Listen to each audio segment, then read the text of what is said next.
लग्नाचं आमिष दाखवून महिलेवर जबरदस्तीने अत्याचार केल्याप्रकरणातील आरोपीस न्यायालयानं जामीन मंजूर केला।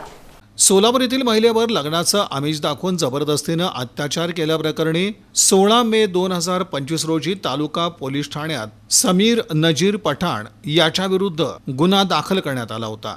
या गुन्ह्यामध्ये जिल्हा व सत्र न्यायाधीश यांनी आरोपीचा अटकपूर्व जामीन अर्ज मंजूर केला।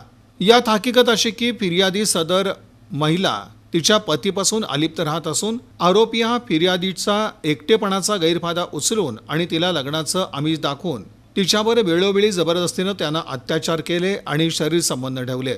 तसंच सदर आरोपीनं फिर्यादीस वेगवेगळ्या गावी घेऊन जाऊन अत्याचार केले। त्यानंतर फिर्यादीनं आरोपीस लग्नाबाबत विचारला असता त्यानं नकार दिला। तसंच शिवीगाळ आणि दमदाटी करून जीवे मारण्याची धमकी दिली। याविषयी सदर फिर्यादीनं तालुका पोलीस ठाण्यात गुन्हा दाखल केलेला होता।